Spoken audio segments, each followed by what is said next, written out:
भीषण संशय की आग के घेरे में विजया का मन कितना दुखी और बेचैन हो उठा था, वह तब तक ठीक तरह से नहीं समझ सकी जब तक कि उसने अपने आप को निश्चित रूप से समर्पित नहीं कर दिया। आज सवेरे नींद खुलते ही लगा आज उसका मन शांत है। बाहर देखने पर उसे ख्याल आया कि आकाश सावन के सवेरे के समान धूसर मेघों के भार से पृथ्वी के ऊपर घुटनों के बल पड़ा है। ऐसे समय में बिस्तर छोड़ना न छोड़ना उसे एक जैसा लगा। आज वह यह सोच ही नहीं सकी और दिनों सुबह नींद खुलने से थोड़ी सी देर होने पर भी मन लज्जित व्यथित क्यों उठता था। क्यों लगता था कि बहुत समय बर्बाद हो गया। उसे ऐसा कौन सा काम है जो 1-2 घंटे बिस्तर पर पड़े रहने से नहीं चलेगा। घर में दास दासी भरे पड़े हैं, बड़ी भारी जमींदारी सुचारू रूप से चल रही है। उसका सारा भविष्य, सारा जीवन अगर ऐसे ही आराम और शांति से बीत जाए तो इससे अच्छी बात और क्या होगी। उसने खिड़की के बाहर नजरें पसार कर देखा। वृक्ष लताओं का हरा रंग बदलकर न जाने कैसा हो गया है। पत्ते तक अडिग और गंभीर हो उठे हैं। अब विश्व ब्रह्मांड में कलह, विवाद, तर्क वितर्क, अशांति, उपद्रव कहीं कुछ नहीं रह गया है। एक ही रात में वह ऋषियों का तपोवन बन गया है। अंतर में भारी अपार वेदना को शांति विजया भाव से ग्रस्त व्यक्ति की तरह शायद और भी बहुत देर तक बिस्तर पर पड़ी रहती, लेकिन परेश की मां ने आकर शांति भंग कर दी। जो व्यक्ति बहुत सवेरे उठ बैठता है वह इतनी देर तक क्यों नहीं उठा, यह जानने के लिए उसने आशंकित मन से बार बार पुकारा और कमरे के किवाड़ खुलवाए, तब छोड़ा। हाथ मुंह धोकर कपड़े बदलकर विजया नीचे उतर रही थी कि उसने सुना रासबिहारी मजदूरों के काम की देखभाल कर रहे हैं। केवल 2 दिन और से इतने थोड़े से दिनों में सारे घर को लीप पोत कर बिल्कुल नया कर देना होगा। विजया ने कुछ देर पहले ही सोचा था कि पिछली रात को जो जटिल समस्या समाप्त हो गई है उसका अंत हो गया है। अब किसी भी कारण से और किसी के भी द्वारा उसकी विपरीत नहीं हो सकती। इसलिए उसके न्याय अन्याय और भले बुरे को लेकर अब कोई तर्क वितर्क नहीं करेगी। मंगलमय की इच्छा से यह सब मंगल के लिए ही हुआ है, लेकिन सहसा उसने देखा कि यह संभव नहीं है। रासबिहारी नीचे है, उतरते ही भेंट हो जाएगी। मन ना जाने कैसा हो उठा, सीढ़ी से ही लौट आई। बरामदे में टहलते रहने पर भी जब समय नहीं कटा तो अपने बचपन के साथ ही याद आ गए। बहुत दिनों से किसी से भेंट नहीं हुई थी, चिट्ठी पत्री भी बंद है। वह पढ़ने के कमरे में आकर चिट्ठियां लिखने बैठ गई। मन में ना जाने कितनी पीड़ा इकट्ठी हो गई थी। चिट्ठियों के द्वारा उससे मुक्ति पाने का यत्न करने लगी। कितना समय बीत गया, कितने आंसू बह गए, इसका ध्यान ही नहीं रहा। परेश की माँ ने कहा, 1 बज गया दीदी, खाना नहीं खाओगी। घड़ी की ओर देखकर फिर लिखने में मन लगाने जा रही थी कि परेश की माँ लजीले स्वर में बोल उठी, अरे भैया डॉक्टर बाबू आ रहे हैं, और जल्दी से खिसक गई। विजया ने चौंक कर मुड़कर देखा, बरामदे के ठीक सामने परेश के पीछे नरेंद्र आ रहा है। इससे पहले भी कई बार वह ऊपर आया है, लेकिन अपनी इच्छा से बिना सूचना दिए ऊपर आ सकता है विजया कल्पना भी नहीं कर सकती थी। उसका मुंह सूखा हुआ था, बाल रूखे और अस्त व्यस्त थे। कमरे में पांव रखते ही बोल उठा, कहिए तो उस दिन आपने मुझे पहचानना क्यों नहीं चाहा, और एक कुर्सी लेकर बैठ गया।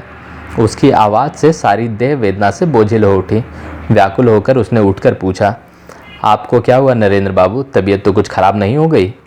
नरेंद्र ने गर्दन हिलाकर कहा, नहीं तबीयत अब ठीक है, मामूली सा बुखार आ गया था, लेकिन उसने इतना कमज़ोर कर दिया कि आ ही नहीं सका। लेकिन उस दिन मैंने क्या अपराध किया था सो तो बताइए। परेश खड़ा था। विजया ने कहा, परेश अपनी माँ से कह जल्दी से कुछ जलपान दे जाए। फिर नरेंद्र से बोली, लगता है सवेरे से आज कुछ खाया नहीं है, लेकिन मैं इसके लिए परेशान नहीं हूँ। लेकिन मैं तो परेशान हूँ, कहकर विजया परेश के पीछे पीछे बाहर चली गई।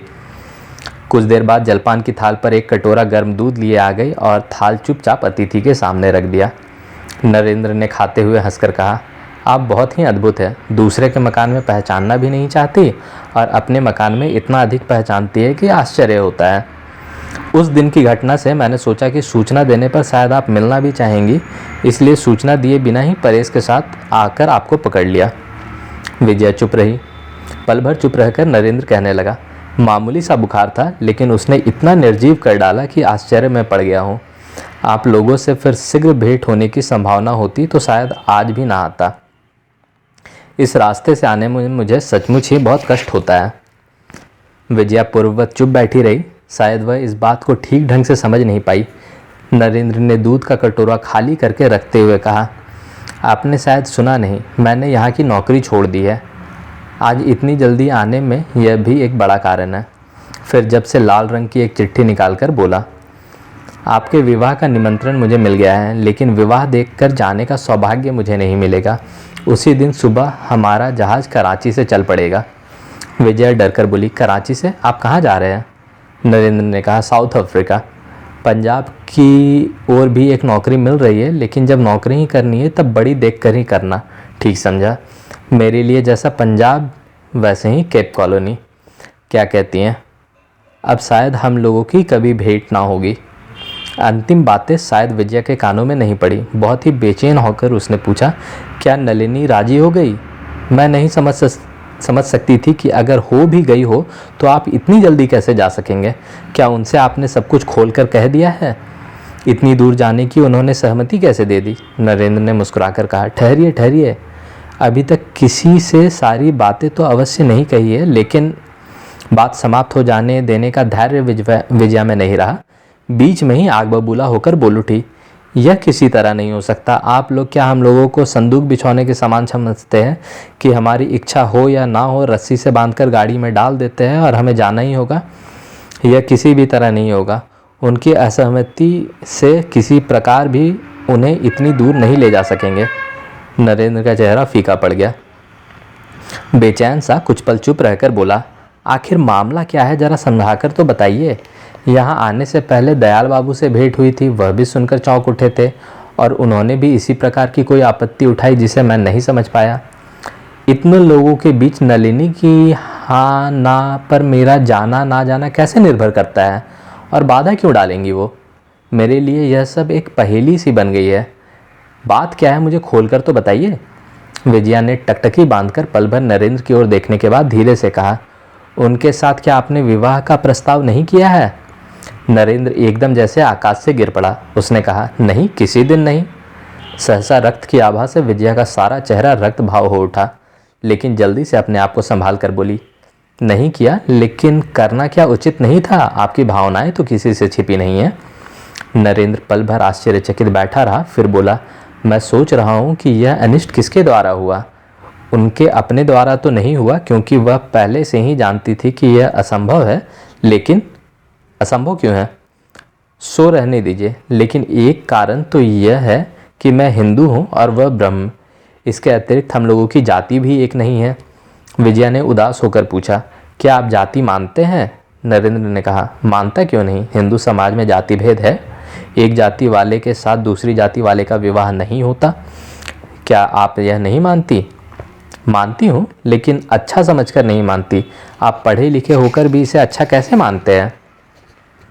नरेंद्र हंसकर बोला, डॉक्टरों की बुद्धि कुछ मटमैली सी होती है, विशेष रूप से मेरे जैसे लोगों की, जो माइक्रोस्कोप के द्वारा जीवाणुओं जैसी तुच्छ वस्तु को लेकर ही समय बिताते हैं। इसलिए इस मामले में मुझे ना हो तो क्षमा ही क्यों ना कर दिया जाए। विजया ने समझा नरेंद्र ने जाति भेद के भले बुरे का प्रश्न चतुराई से टाल दिया है। रूखे मुंह से बोली, अच्छा दूसरी जाति की बात जाने दीजिए, लेकिन जाति एक है, जहाँ जाति एक है वहाँ भी क्या केवल एक अलग धर्म मत के कारण आप विवाह को असंभव कहना चाहते हैं? आप काहे के हिंदू हैं? आप तो बहिष्कृत हैं। क्या आप समझते हैं कि आपके लिए भी कोई ब्रह्म कुमारी विवाह योग्य नहीं है? इतना अहंकार आपको क्यों है? और अगर आपका सच्चा मत है तो यह बात आपने पहले ही क्यों नहीं कह दी? बोलते बोलते उसकी आंखें छलक उठी। आंसू छिपाने के लिए उसने तुरंत मुंह फिरा लिया, लेकिन नरेंद्र की नज़रों को धोखा ना दे सकी। आश्चर्य में पड़कर उसने पूछा, लेकिन आप जो कह रही हैं वह तो मेरा मत नहीं है। विजया मुंह फिराए बिना रुंधे गले से बोली, निश्चय ही यही आपका सच्चा मत है। नरेंद्र ने कहा, नहीं, यदि आप मेरी परीक्षा लेती तो जान जाती कि यह मेरा सच्चा ही क्यों झूठा मत भी नहीं है। उसके सिवा नलिनी की बात लेकर आप बेकार ही दुखी हो रही है। मैं जानता हूँ कि उसका मन कहाँ बंधा है, और वह यह भी जानती है कि मैं पृथ्वी के दूसरे छोर पर क्यों भाग रहा हूँ। इसलिए मेरे जाने का प्रश्न लेकर आप व्यर्थ दुखी ना हो। विजया ने बिजली की तेजी से फिर कर कहा, क्या आप समझते हैं कि उनका मत होने से ही आप जहाँ चाहे जा सकते हैं?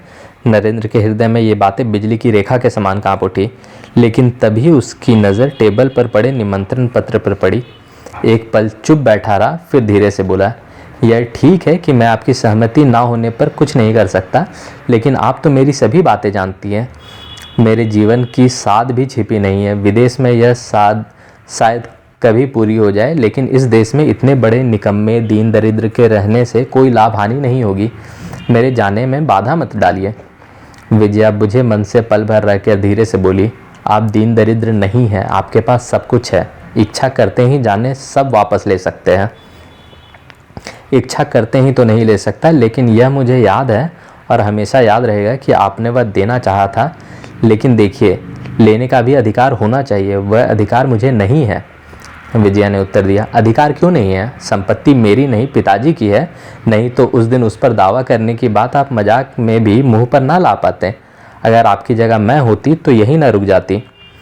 वह जो कुछ दे गए है उस सब पर जबरदस्ती दखल कर लेती, तिल भर भी ना छोड़ती। नरेंद्र ने कुछ भी नहीं कहा। विजया चुपचाप आंखें झुकाए बैठी रही। लगभग 2 मिनट बीत गए। अचानक एक लंबी गहरी सांस की आवाज़ से चौंककर विजया ने मुंह उठाते ही देखा, नरेंद्र का चेहरा ना जाने कैसा हो गया है। विजया से आंखें मिलते ही एकदम बोल उठा, नलिनी ने ठीक ही समझा था विजया, लेकिन मैंने ही विश्वास नहीं किया था। मेरे समान इतने निकम्मे आदमी की भी किसी को कोई आवश्यकता हो सकती है, इसे मैंने असंभव समझा था और हंसकर उड़ा दिया था। लेकिन अगर सचमुच ही यह असंगत विचार तुम्हारे मन में आया था तो तुमने आदेश क्यों नहीं दिया? मेरे लिए इसका सपना देखना भी पागलपन था विजया। आज इतने दिनों के बाद उसके मुंह से अपना नाम सुनकर विजया सिर से पांव तक सिहर उठी। मुंह पर जोर से आंचल दबाकर मचलती रुलाई को रोकने लगी। नरेंद्र ने पैरों की आहट सुनकर पीछे की ओर मुंह फेरते ही देखा दयाल कमरे में आ रहे हैं। दयाल ने दरवाजे पर खड़े होकर पल भर चुपचाप दोनों की ओर देखा, फिर धीरे धीरे विजया के पास आकर उसके सोफे के एक किनारे बैठ गए और माथे पर दाहिना हाथ धरकर मधुर स्वर में बोले, माँ। विजया को उनके आने का पता चल गया था। वह रुलाई को रोकने की पूरी कोशिश कर रही थी, लेकिन उनके करुण स्वर में माँ कहकर संबोधित करने का फल बिल्कुल उल्टा हुआ। क्या पता अपने मृत पिता की याद आ जाने के कारण उसका धीरज समाप्त हो गया। वह दूसरे ही पल वृद्ध की दोनों जंघों पर औंधी होकर गिर पड़ी और उसकी गोद में मुँह छिपाकर रो पड़ी। दयाल की आंखों में आंसू झर पड़े। इस संसार में एकमात्र वही थे जो इस वेदनापूर्ण रुदन का इतिहास आदि से अंत तक जानते थे। विजया के सिर पर धीरे धीरे हाथ फेरते हुए कहने लगे, केवल मेरी ही गलती से इतना भारी अन्याय हुआ है माँ। केवल मैंने ही यह दुर्घटना घटाई। नलिनी के साथ अभी मेरी यही बात हो रही थी। वह सब कुछ जानती थी, लेकिन कौन जानता था कि नरेंद्र मन ही मन केवल तुम्हें ही। लेकिन मैं निर्बोध सब कुछ गलत समझकर और तुम्हें उल्टी खबर देकर इस दुख को घर बुला गया। अब शायद इसका और कोई प्रतिकार। दीवार की घड़ी में 3 बज गए। 3 बजे आदमी स्तब्ध बैठे रहे। उनकी गोद में पड़ी विजया को दुख का वेग धीरे धीरे शांत होता जा रहा था। दयाल धीरे धीरे पीठ पर सबकी देते हुए बोले, क्या इसका अब कोई उपाय नहीं हो सकता बेटी? विजया रुंधे गले से बोली, नहीं नहीं, मृत्यु के अतिरिक्त मेरे लिए अब कोई रास्ता नहीं है। दयाल ने कहा, लेकिन। विजया ने जोर जोर से सिर हिलाते हुए कहा, नहीं नहीं, अब इसमें लेकिन के लिए कोई स्थान नहीं है। मैंने वचन दिया है, अब मैं इसे नहीं तोड़ सकती दयाल बाबू, मेरे बिना। बोलते बोलते फिर उसका गला रुंध गया। दयाल के गले में भी कोई बात नहीं निकल सकी। चुपचाप धीरे धीरे उसके बालों में हाथ फेरने लगे। परेश की माँ ने बाहर से लड़के के द्वारा कहलाया, माँ जी 3 बज गए हैं। परंतु यह सुनकर दयाल बेचैन हो उठे और नहाने खाने के लिए प्यार से अनुरोध करके उसका मुंह ऊपर उठाने की कोशिश करने लगे। आंखें पोंछकर विजया उठ बैठी और किसी की ओर देखे बिना सीधी बाहर चली गई। नरेंद्र, तुम्हारा भी तो स्नान भोजन अभी तक नहीं हुआ है। नहीं। नरेंद्र ने ना जाने क्या सोचते सोचते मुंह उठाकर कहा, तो फिर मेरे साथ घर चलो। चलिए, कहकर वो उठ खड़ा हुआ और दयाल के साथ कमरे से निकल गया।